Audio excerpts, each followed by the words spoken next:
Israel Hamas के बीच जारी हमलों में जब से हिजबुल्लाह कूदा है, तब से इस युद्ध की दशा और दिशा हिंसक हो चली है। लेबनान के इस शक्तिशाली चरमपंथी संगठन को ईरान का जबरदस्त समर्थन हासिल है। यही वजह है कि इस समूह की ताकत का लोहा हर कोई मानता है। बीते साल 7 अक्टूबर के बाद से ही ये समूह इजराइल पर लगभग रोजाना गोलाबारी कर रहा है। अपने एडवांस हथियारों के बूते इजराइल को चुनौती देने वाला हिजबुल्लाह अब इजराइल के लिए सिरदर्द बन चुका है। हिजबुल्लाह के बढ़ते हमलों के बीच इजराइल ने लेबनान पर भी हमले की तैयारियां तेज कर दी हैं।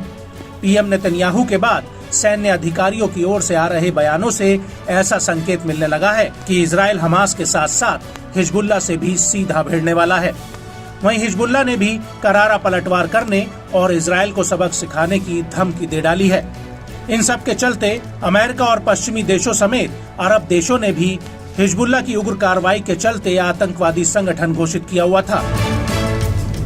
हालांकि अब अरब देशों ने अपने पुराने फैसले में बदलाव करते हुए बड़ा फैसला लिया है। अरब लीग के सहायक महासचिव होसाम जकी ने खुलासा किया है कि अरब लीग ने अब हिजबुल्लाह को आतंकवादी संगठन की लिस्ट से हटा दिया है। अरब लीग के पिछले फैसलों में हिजबुल्लाह को एक आतंकवादी संगठन के रूप में लिस्टेड किया गया था, जिसके कारण हिजबुल्लाह समूह से सभी कम्युनिकेशन को खत्म कर दिया गया था। मगर अब लीग के सदस्य देश इस बात पर सहमत हुए हैं कि हिजबुल्लाह पर आतंकवादी संगठन का लेबल अब नहीं लगाया जाना चाहिए। हिजबुल्लाह की लेबनान के भविष्य में एक अहम भूमिका है।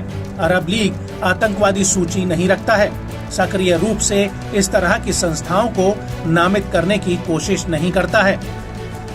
आपको बता दें कि बेरूत में अपनी यात्रा के दौरान जकी ने 1 दशक से ज्यादा समय के बाद अरब लीग और हिजबुल्लाह के बीच हुए पहले संपर्क में लेबनान के प्रतिरोधी गुट के वफादार के प्रमुख सांसद मोहम्मद राड से मुलाकात की।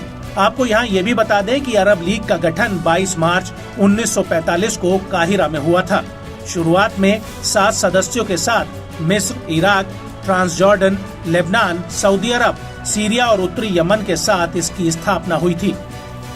वर्तमान में इस लीग में 22 सदस्य देश हैं।